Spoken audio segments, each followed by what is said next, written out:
Bonjour. Le conflit israélo-arabe, le retour aux sempiternelles négociations. Il y a des conflits qui sentent le rance et reviennent à la figure comme un effet boomerang. C'est le cas du conflit israélo-arabe, il y a 56 ans, depuis que cela dure. En effet, le 22 novembre 1967, la première résolution de l'ONU 242, qui reconnaît à la Palestine les territoires propres à lui, et qui exige le retrait des forces armées israéliennes des territoires occupés, n'est jamais appliqué. C'est l'échec patent du droit international. Qui en est responsable?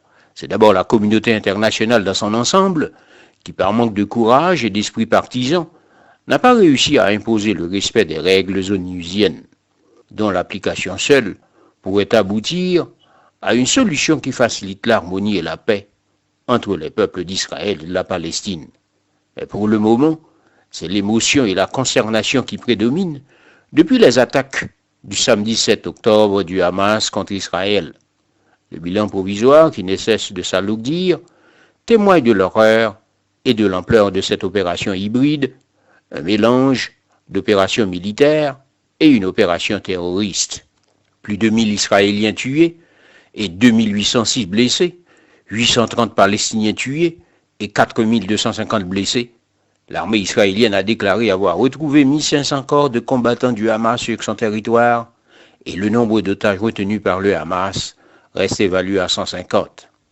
C'est de là que vient l'incroyable choc psychologique infligé à Israël.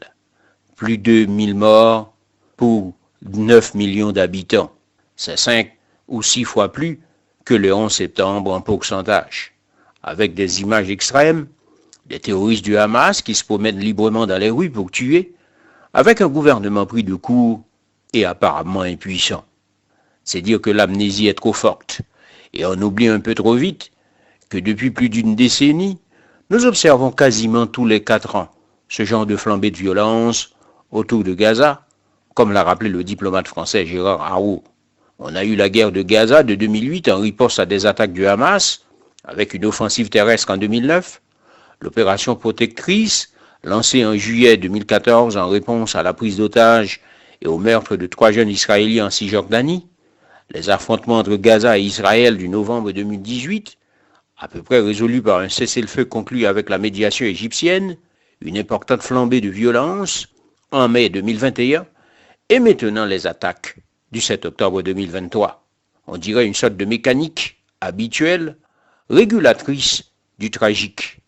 Une attaque plus ou moins efficace du Hamas, une réponse lourde des Israéliens, et ensuite, au bout de quelque temps, une médiation en général égyptienne pour négocier un cessez-le-feu jusqu'à la prochaine flambée. Mais ce qui est nouveau dans l'interprétation des faits, c'est la fin du mythe de l'invincibilité de l'État d'Israël. Elle qui disposait des redoutables services de renseignement a été dépassée par la soudaineté des attaques. Et le traumatisme était assez élevé. Cette fois-ci, en revanche, il n'y avait absolument rien. Aucun renseignement sur une opération de cette envergure. On a du mal à y croire. La surprise a été totale. Aucun renseignement et aucun barrage sécuritaire. Ensuite, l'attaque du Hamas surprend par sa sophistication et dans son succès tactique indéniable. L'armée israélienne elle-même, source de fierté nationale, a connu des défaillances, non seulement en amont sur les questions du renseignement et de la sécurisation, mais aussi des défaillances opérationnelles au moment même où l'événement s'est produit.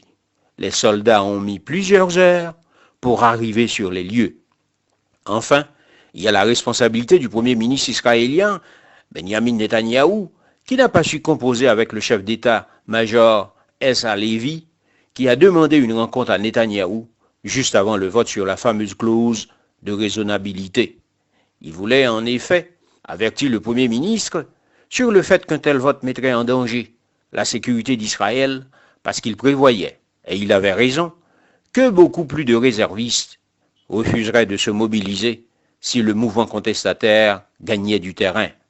Ces défaillances confortent le Hamas, désormais victorieux pour le moment. Et comment sortir alors de l'émotion? Dès l'instant où les risques d'embrasement régional ne sont pas engagés.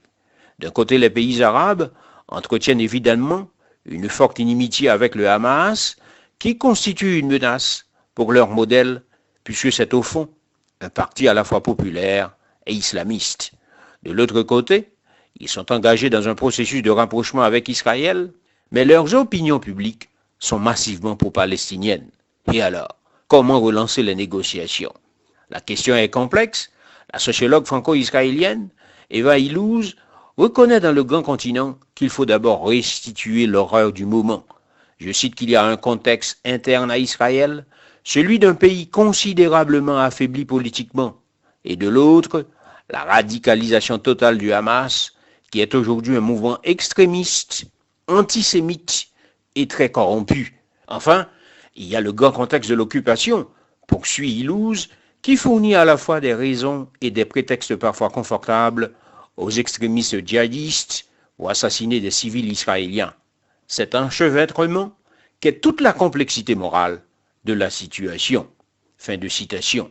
Il faut s'attendre à ce que les États-Unis sortent de leur immobilisme en demandant avec insistance la négociation d'un accord formel.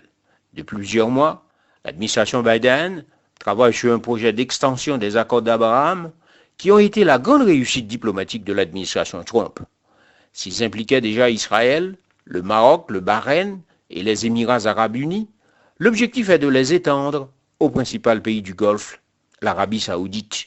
Ce serait une rupture historique. On peut donc comprendre que le Hamas et l'Iran aient un intérêt profond à faire dérailler cette affaire. Et il va de soi que l'attaque du Hamas pose des difficultés probablement insurmontables à sa réalisation. S'il y a de nombreuses victimes civiles palestiniennes, les Saoudiens ne pourront pas aller de l'avant dans leur rapprochement avec Israël. Haïti, spectatrice du spectacle tragique au Moyen-Orient, est davantage marginalisée par la guerre russo-ukrainienne. Elle est renvoyée à son statut de subalterne, seule, avec ses défis de la pauvreté, les déplacements et la diaspora, la dégradation de l'environnement, les violations des droits humains et civils, dont la responsabilité incombe au gouvernement et aux gangs, la guerre, la faim et la maladie. Jacques Nézira du Cosmos. Merci parce que vous avez abonné à la chaîne.